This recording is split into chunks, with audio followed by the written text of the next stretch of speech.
ეს ბრალდების მხარე წარმოადგენა ორი მოწმე, წარმოდგენილი მოწმეების ჩვენებები არ იყო კონკრეტული, არ იყო დამადასტურებელი იმ ბრალეულობის, რაზეც ზვია ცეცხლაძეს ბრალი აქვს წარდგენილი.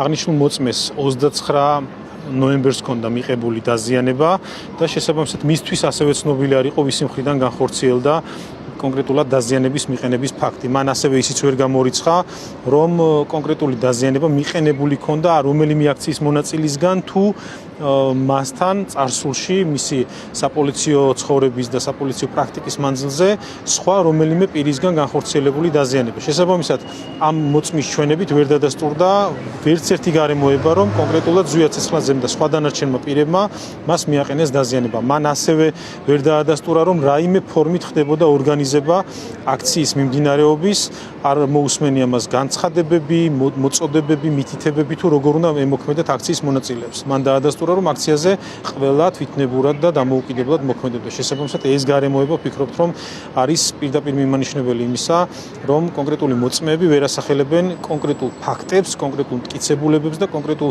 არგუმენტებს, თუ რის საფუძველზე უნდა მოხდეს კონკრეტული პირების ბრალდება.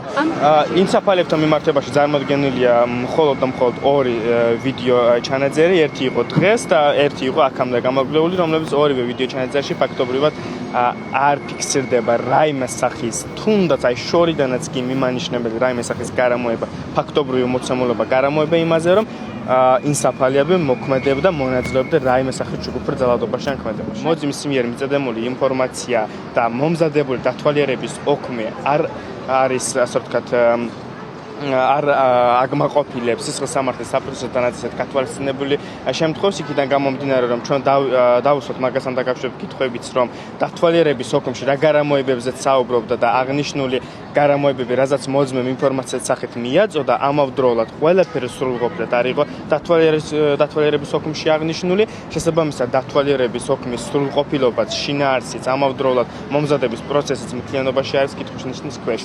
28 წელია პოლიციაშია და გამომძიებლად მუშაობს თურმე, ამობს, რომ ტანსაცმელი, რომელიც იყო სისხლით დასრული და რომელიც შეიძლება მტკიცებულება ყოფილიყო ამ საქმეზე, გარეცხა თვითონ რომ მიიღო თან დაზიანება.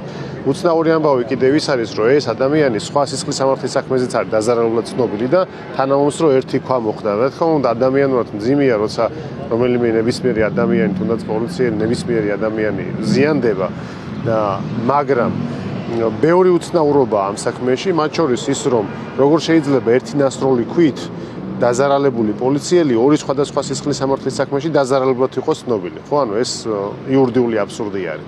თუმცა ეს მოცემულობა ჩვენ გვაქვს. კიდევ მნიშვნელოვანი არის ის, რომ პოლიციელი ადასტურებს იმას, რომ არც პირადად დაუნახავს თუ ვინ ისროლა ქვა და ასევე ჩემს კითხვაზე მან განაცხადა, რომ კითხა თავის თანამშრომლებს და არანაირი ინფორმაცია იმასთან დაკავშირებით თუ დაზიანება ვისგან მიიღო ამ ადამიანს უბრალოდ არ გააჩნია.